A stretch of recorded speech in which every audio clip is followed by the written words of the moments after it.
Okay, you've got some cases in your book, and I'd like to talk about them. There's one about a guy named John Sheep Shanks. If we could get some information on him and that case. Yeah, well, this man was an Anglican church missionary from England. He lived from 1834 to 1909. He was one of the early Anglican missionaries in British Columbia. He was also a member of an inside clique that involved members of the government, the early colonial government there. And they were all part of the Anglican Church, and they were all shareholders in something called the Puget Sound Land Company, which was owned by the Hudson's Bay Company. Now, what this man did in a nutshell is he went among the interior British Columbia Indians, the Chilcotin native people. There was at the time about 10,000 of them. And within a year of his arrival, that was down to a few hundred. Because what he did is he deliberately inoculated them with smallpox. And he kept a journal about this, how he did it. He inoculated these Indians. And prior to the inoculation, he and his fellow company shareholders had preempted the land. Now, in Canadian history, you can preempt land if there's nobody on it. If it's owned by an Indian family and a missionary came and built a house there, they would preempt it. The government would give it to them, the crown. But in this case, they preempted it before any of the people had died, which they couldn't do under the law. But it was allowed because the government knew that these Indians were all about to die. Because Sheepshanks was a guy on the ground killing them all off. So he described how we went in a big arc, and this researcher in Quesnel, British Columbia, Ben Swanky, he's a librarian there, he went through all the newspaper archives and documented this systematically. He's done a movie about it, and he goes around BC lecturing about it. But what's the name of the movie? Do you remember? I've got to look it up. I will. I'll look at that. Okay, we'll get that. But what Swanky tells me is, and shows in the book, is that, it's Tom Swanky. Okay. A librarian in Quesnel, British Columbia. So Tom Swanky showed that when Sheepshanks kept this diary of how he was inoculating all the Indians, he went in a big arc all the way around British Columbia like this. Right. And you follow the arc of his activity, and it's where the smallpox epidemics broke out. And all of the land that he was inoculating on had been preempted by the Puget Sound Land Company. So in the case of the whole town of Quesnel, BC, it's a vast killing ground caused by this Anglican missionary, John Sheepshanks. Now, what's interesting is he not only got a payoff in a lot of land, but later in life, he became an archbishop in England. He became the Bishop of Norwich, and he sat in the House of Lords.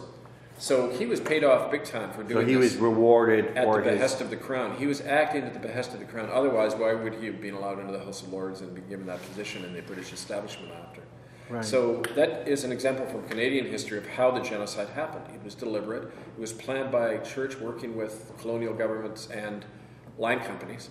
And it's interesting, when the United Church of Canada was formed in 1925, if you look at the United Church of Canada Act brought in by the Parliament, it gives the United Church the powers of a bank. They can make money, they can issue promissory notes. I often wonder, why would the church be a bank? Well, if you're the first ones into an area and you're grabbing all this land, you become land brokers. Of course. Right. So that's behind the mask of these churches. They launder money, they deal in stolen land. That's the issue that got me fired. I discovered that the church had been doing that. Yeah. The reason the boot came down on me so quick is they thought, oh boy, if he discovers this history of church corporate collusion, he's going to discover this one day. Right. And sure enough, it came out anyway, but that's why I was wondering, why were they firing me without cause and destroying my family for writing a letter? Yeah. And in another place, it wouldn't have caused as much of a problem, but in that place, it definitely was exposing the church's history of this kind of collusion. So there was more points to the story that they didn't want you to dig too deep. That's right. Because if you did, you would find out all of these other connections, as well as the connection of, we were talking earlier about smallpox, mm-hmm. and blankets, and also tuberculosis. Maybe you could give us some of those points. Oh, well, there's another case right here in eastern Canada. There was and it's again described in my film Unrepentant, which you can see on any Google search. Yeah. And on hiddenfromhistory.org. The British General Geoffrey Amherst went in 1749. He was fighting the Mi'kmaq Indians to drive them off their land, and he kept a journal, which is now being quoted and published by the Mi'kmaq people, And in it, he ordered a Major Bouquet, who was his subordinate, to go into the hospitals, get smallpox-laden blankets, and distribute them among the Micmac. And he describes how he did that. So we reprinted part of the journal in my book. And, you know, Amherst went on to become a big guy. Amherst, Nova Scotia is named after him. His pictures in all the portrait galleries over in England, you know, as a great hero who fought the French and the Indians. But, you know, out in no-term warfare, and that's how Canada was founded, on that kind of mass murder, just like America. Just like America. Yeah. So this is all through North America, Europe as well. I mean, And South America and everywhere. South America as well. Yeah. And the Vatican especially. I mean, that it came out of Rome. This whole mentality, the papal bulls in the 1400s that authorized all this. It was based on the assumption that if you weren't a Christian or a Catholic Christian, you didn't have a right to your own land. You occupied it, but you didn't own it because you weren't a Christian. I mean, that was explicitly. It went hand in hand with the crown. Right. I mean, the crown and the royals were, it was the right hand and the left hand, weren't they? That's right. And then they controlled the military, and through the politicians that got into power. Here's an example of that Amherst diary. That's Jeffrey Amherst on the bottom, and his excerpt from his journal, and the quote is, "You will do well to try to inoculate the Indians by means of blankets, as well as to try every other method that can serve to extirpate, that's kill, this execrable race." Oh, it says also, "I should be very glad your scheme for hunting them down with dogs could take effect." You know, so they were using dogs and smallpox blankets to kill off all the Micmacs they could find. Right. They didn't even consider them humans, did they? They certainly didn't treat them as humans. Well, in practice, we still don't. You know. The current, and connecting to the current problems that are still going on.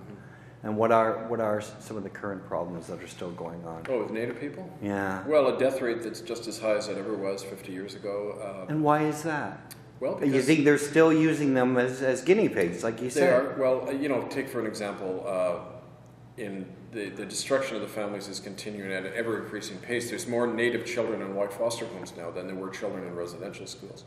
I work with Native families where the police can come in and take the child out of the arms of the mother and never go through any review procedure or any legal process because they're Indians. How many Native people are killed in police custody? Vancouver has the highest rate of death in police custody of any city, and 2/3 of them are Native. Really? Yeah, I've listened to numerous shows on CBC. Yeah. So people say, why does that happen in BC? Well, it was the frontier. It never changed this plan of open season on Indians. Most of the homeless people in Vancouver I work with have been forced off their land by their own chiefs who signed deals with water companies, oil companies, timber companies to get the land. Hydro companies to get that. Alcan 2, Camano 2 project, that happened. They went in and flooded the land without even telling the Indians because they'd made a deal with the chief. You know, that happens all the time. Right. It happens here too. Yeah, because one of the descriptions I had through this friend of mine up in Walpole Island is that, you know, the chiefs are, you know, in control, whereas the little people don't have nothing. Sometimes they have to walk a few miles just to go buy food in the winter. Yeah. Because they don't have a car, they don't have nothing. What can they do? In 1991, let me just comment on that. In 1991, I worked in Toronto when I was still in the United Church at Fred Victor Mission, which is still the biggest United Church mission. And I found there was drug dealing, money laundering going on in the staff. That was proven by people on the staff. The RCMP wouldn't refuse because wouldn't investigate. They refused to investigate because it was the church. But you know, one of the things that was clear from that was that there was this kind of understanding between the government and the church that they could do anything they wanted and they would not be held liable. Well, why do you think that there's not one person who's ever gone to jail for the death of a child in a residential school when 50,000 or more of them died? Right? Yeah. Yeah, and the government version of what you're talking about is CPS, Child Protective Services. Child Protective Services are just another extension of this sort of crimes that are being committed against immigrant children and all children. I mean, they're killing them like outright, and they're putting them in, they're taking them away from mothers and families that are fully capable of looking after them, and giving them the families that have a record of child abuse. I mean, this has been... Well, the thing to understand is that it's the child trafficking networks in Canada operate primarily within the government system itself and social services. There's a former social worker, Rob Nicholson, who wrote a book called Stolen Innocence. Ah, yes. In 1995. Yeah. And he showed how known pedophiles... Now, that's a word I don't even like to use either, because in Greek it means friend of children. And this is a deliberately used word to confuse us as to what's going on. The child rapists, let's just call it for what it is, child traffickers, child rapists, they operate right within the government system. So there's a network of police, social workers, judges who are all in the network, and the others don't rat on them at all. And I learned this working on the streets of Vancouver 25 years ago too. You know who the dirty cops are, and the other cops just look the other way, right? Right. In the case of judges, it's even more blatant than protecting one another, protecting child rapists. 2 Supreme Court judges were named as being members of the Vancouver Club who were bringing children in. They even had them on film doing that. And the lawyer who tried suing them got put in a psych institution. His name was Jack Cram, back in 1994. Really? So, yeah, that's a notorious case of breaking the child trafficking, or trying to. The Vancouver province was going to do a series of articles on it. It was shut down by lawyers for these judges. It goes on and on like that. But Rob Nicholson's point is that you can't detect the child trafficking now. Occasionally they'll throw somebody to the wolves so the media can feed on them. And like the guy in Penn State University, everyone gets angry at him for 3 minutes, not realizing there's a whole system at work. Of course, right? yeah. How does 100,000 children go missing every year in North America? Right? There you go. Unless it's done systematically. Well, what about the... this is sort of a left field question, so I'm known for that. But what about the occult influences, the occult practices, and the ritual? We've had guests on our show talking about some of the ritual stuff connected to the Catholic Church as well, and secret societies, and the story. Well, it's interesting you say that, because one of the people I worked with on Vancouver Island, she wrote a book called Michelle Remembers. And it's her story of as a little girl in Victoria. And Victoria was named as one of the major satanic ritual centers in the world. Geneva, Victoria, BC. Yeah. Victoria. Victor stands for Lucifer. Right. Victor, Lucifer. But Michelle, as a little little girl, was brought in. She was raised in. There's whole covens of satanic families, and they have women as breeders who have babies so they can be sacrificed, because child sacrifice is part of the whole ritual of living off the energy and blood of the innocent. Right. Now, that is an implicit idea in Catholic Christianity too, the saving power of the blood of the innocent. So it's tied in very much with that theology. Right. But, and that children are all born sinful, all of that nonsense, right? But what, in this case, she was raised in this family. She was used sexually from like age 1 on. She watched other children get murdered, and she went into deep analysis about it. She wrote a book about it. Her psychiatrist, who was documenting it all, died of a heart attack when he was bringing out a report of what had happened to her. But what she said is the main place this happened was in the basement of a Catholic church in Saanich, British Columbia. That's just north of Victoria. And, I've had a lot of experiences of, I'll tell you, right, my first day, my first presbytery meeting, that's Comox and Nanaimo Presbytery, the regional gathering of clergy on Vancouver Island. Okay. It's like where the ministers get together 3 or 4 times a year to discuss church business and all that. Well, at the very first presbytery meeting, I was the youngest minister there, the new guy on the block. I was 38. This older guy comes over to me, and he starts talking. His name is Oliver Howard. He was my predecessor at St. Andrew's United Church. And he used to be a missionary on this mission boat that went up and down the coast of the Indian villages, right? Uh-huh. He was tied in with all of these guys who had done crimes, it turned out subsequently, including Dr. George Darby, who would go around sterilizing Native women at this hospital, whose records we can't see anymore. Right. Anyway, Oliver Howard comes over to me during the presbytery meeting, sits down, and we're chatting away, and then he looks at me very strangely, and he says, well, it's easy to get children around here. And I just was like a comment right out of left field. I said, what? I didn't know what he meant. And he said, if people want children, it's easy to find them. And then I just looked at him really oddly, like, what are you doing? What are you suggesting? And then it was a probe to see if I was interested. It was a test. I was going to say, that's just a test. Yeah. He wanted to see if you were like, oh, okay. Yeah, and if I had not even in terms of me personally, but what my reaction was, he would then know if I was safe. Right. Somebody could, and the fact that I didn't look safe and I was questioning him said, okay, I go on a list of somebody not to trust. Right. It's like in that cop in movie Serpico, right? Yeah. His line in the movie is, the honest cops can't be trusted, and they never are, because they might rat out the others. Right. Same, even more so in the church. They identified who, and I went on a list, and at that point, that's why I was taken out so quickly, because I was already on the radar screen. You were already on that list. But it shows you how deeply embedded that is. And another example of that is, well, I mentioned that Russell Crossley, the United Church minister, who got moved around and finally only did a few months in prison. Right. He was protected by the church. There's a camp counselor, Quamus, in Surrey, a United Church camp. A known child rapist was hired at this camp, and one of the camp workers notified the police about it. She gets fired, he doesn't. Yep. Finally, he's brought to trial and is convicted, but even after he's convicted, she's not rehired. Now, what does that tell you? If they're not going to acknowledge, it's because there's more people in the church doing it. Well, again, she was being used as an example. Right, and just like I was, mine was the only public defrocking of a minister in United Church history. It was a show trial to scare everybody off, because I was sitting on dynamite. And it goes on and on. I mean, just when I left Vancouver a few weeks ago, it turns out First United Church, which is the main church on kind of the downtown Skid Row area, a woman said that church workers at night, there's a drop-in center for homeless to sleep in the church. They'd been raping women in the church for like a year, and nobody reported them because they'd been hired by the minister. This was another known offender. Right. This goes on openly. They can hire known rapists, and they cause this crime, and they get away with it, and they never even... So it's proof that the church can do whatever they like. They're a law unto themselves. Law unto themselves. Yeah. And the connections with the occult and the rituals, and like you said, you were aware of that and 25 years ago, but not to the depth that you're aware now. Peeling back the onion skin, like the rabbit hole keeps going a lot deeper, right? It keeps getting and there's probably a lot more to it. Oh, there is. We just scratched the surface so far. But over here, like for example in Brantford, on these grounds, every day we're hearing more of these horror stories. People literally walking in the door here and saying, "Oh yeah, I saw a kid killed. Now I can talk about it now."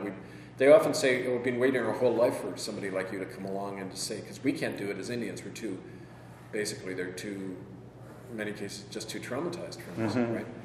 But I think that's why the system feared me so much for so long. It still does, because I had credibility, educated guy, minister. People listen to me. Right. So right. all they can do is just discredit and circulate rumors and lies about me, and so people won't talk to me. And that's short of killing somebody. That's how you kill their but the people that do talk to you have these stories, which give you more information.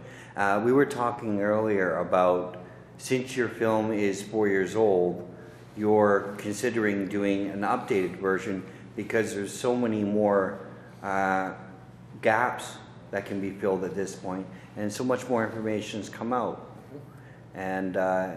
And when are you thinking of doing that, or is it sort of I really should get on that sort of thing? No, it's in the works as we're talking. Okay. But this film is going to be looking at child trafficking today. It's going to be looking at how it's impacting. We're going to be naming the names. It's a lot more, way more dangerous than the previous one. So we have to be more careful, need more security. And the first one was pretty darn dangerous. Well, we operate with little or no money, so right. We can only rely on people in the community to help us. That's what takes longer. Right, and hopefully a bunch of people will order your book and help support you that way. I'll have a link, like I said, on the site. I urge anybody to get that book because that helps, pay your bills, because, this is what you do now. This is your life. This has been my purpose for 15 years. Yeah, traveling around, finding out more information, talking to people, consoling people, understanding, doing the preacher's job without the church. Without the church. Which feels pretty good, actually. Which is really sort of an organic way of doing it, isn't it? Well, it's supposed to be that way. Yeah. It's not supposed to be a big institution with a lot of money and genocidal agendas, right? Yeah. I heard one of our previous guests say once, the religion as an institution is the last refuge of the human ego. Sure enough. And so that's very interesting. What would it take for an individual to be able to bring charges against somebody? In Canada, there's nothing you can do about this. Canadian courts will refuse to act on it, as they've done for years. There's two alternatives: international route, trying to get this a hearing in, international courts of justice. There is a thing now called the International Criminal Court, which has jurisdiction to hear these cases of genocide against heads of state and but I'm saying like churches. If an individual who, let's say, got raped, right, and knows the perpetrator, could they not bring him to justice anyway? You mean just being raped? Yeah. Yeah, let's say there was one of the people that were in the institution who know that the preacher raped them, you and can still always bring charges against somebody who rapes you. The conviction rate is very low. Canada is one of the lowest conviction rates in the world for that, especially if it's a child. Stephen Harper just changed the criminal code, making it more of an offense under the law to own a pot plant than to rape a child. Yeah. Right. Minimal sentence 1 year for child rape in Canada. It's the lowest in the world. So your chances are slim to none about getting justice through the courts in Canada. If you're an Indian, there is no chance because it's already been wrapped up in an agreement whereby the churches can never be prosecuted for any of these crimes. So the international route, Native people are setting up their own courts under common law, under their own land law jurisdictions, saying, we're going to try our own kind of justice because the crown justice doesn't work, right? Right. The people on the West Coast are beginning to do that in the Squamish Nation. Okay. Some of the Anishinaabe in Manitoba. And we've suggested here to the Mohawks. And they have that own tradition in the Longhouse anyway of having their own authorities. So I'm hoping that'll spread. And the council of... somebody once said, if we let our nation with a council of grandmothers, wouldn't that be a wonderful thing? Well, traditionally that's the way it was in many countries, including our European ancestors had that as well. Matrilineal societies. Common law came out of that tradition. It's true. That's the roots of common laws in Saxon tribal law that said the law shall harm no one. It exists to protect the community. It's not the result of a sovereign telling you what your rights are and removing them when they like it. Right. The Roman notion, canon law, right. Napoleonic code and all that. Common law is a very radical thing and a very good thing if people practice it, but they don't know it exists because we've never been taught it. They're so caught up in admiralty law that they don't realize that they have innate rights. Do no harm to others, have no harm done to you. It's really simple when you boil it down. We had Rob of the Paget family there. He had built his own home, an earthship, fully off the grid, raises organic, or he has an organic farm, organic chickens, no chemicals, all the good stuff that the Indians knew a long time ago, and if we would have, did more learning from them instead of the other way around, brainwashing them, if we would have learned from them, maybe we'd be living healthier right now. What's your opinion on that? We have to go back to that, otherwise we don't have a future. And I don't mean just copying Native people, but going back to our own kind of inherent knowledge and the things that at a young age they try to drive out of us. Right. What they say ultimately, what's the story about? It's really about discovering that for any society like ours to function, it needs to traumatize children at a young age in order to make them part of a hierarchical, kind of corporatized, dehumanized society. You have to beat that individuality and humanity out of them. And that's inherent in European child rearing methods, where it was believed the child was willful, had to be battered into submission to authority.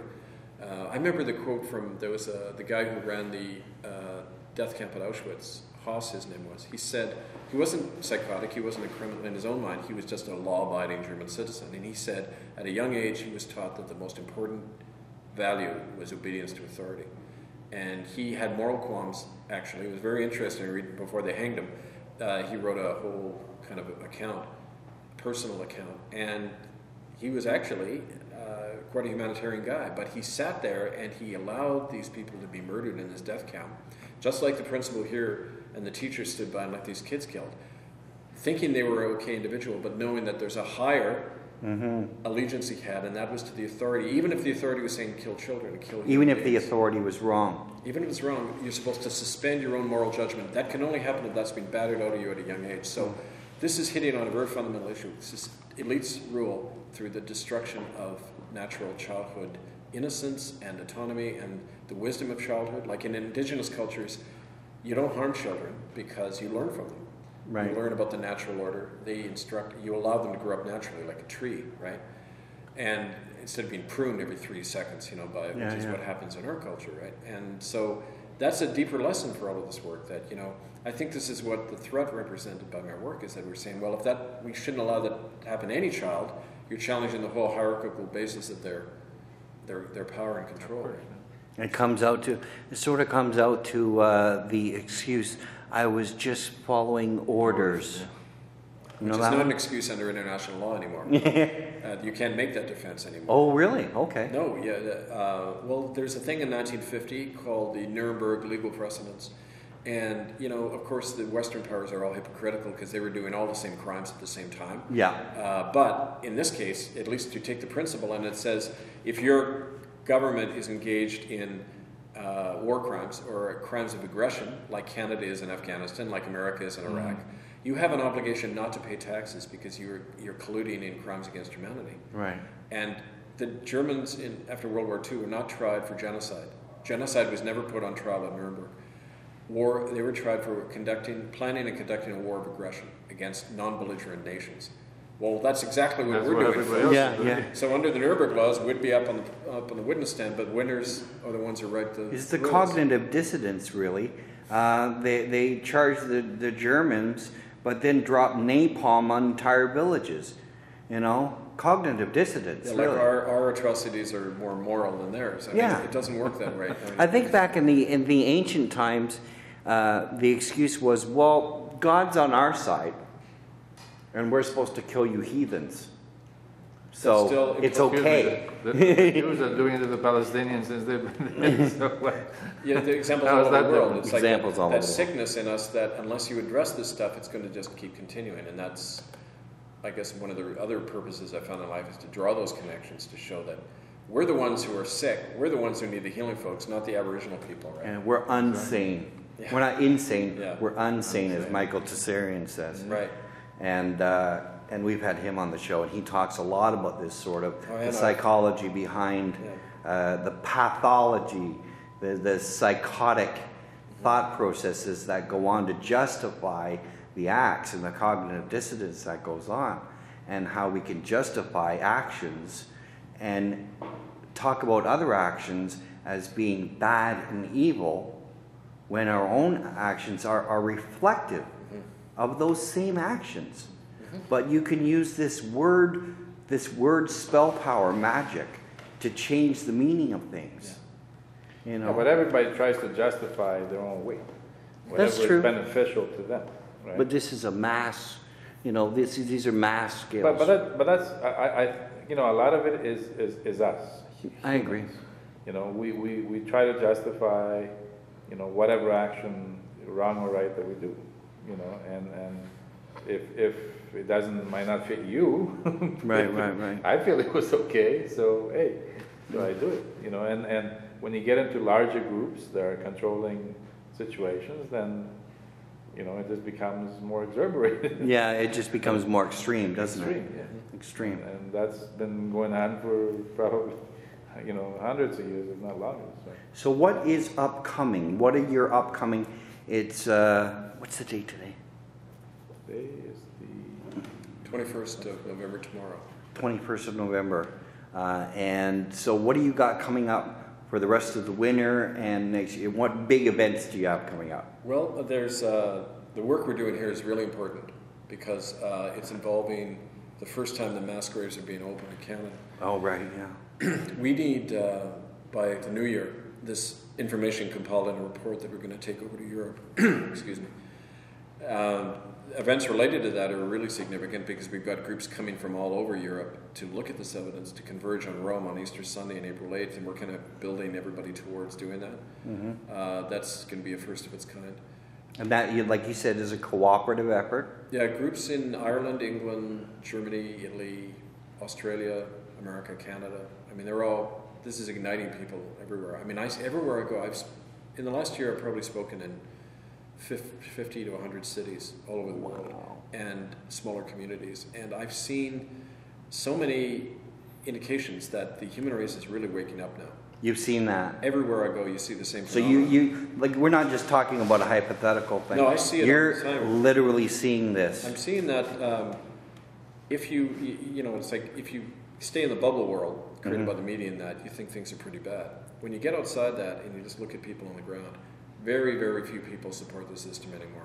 They just don't know what to do. Yeah. They don't see an alternative. I think that's the problem. But not having an alternative is not the same as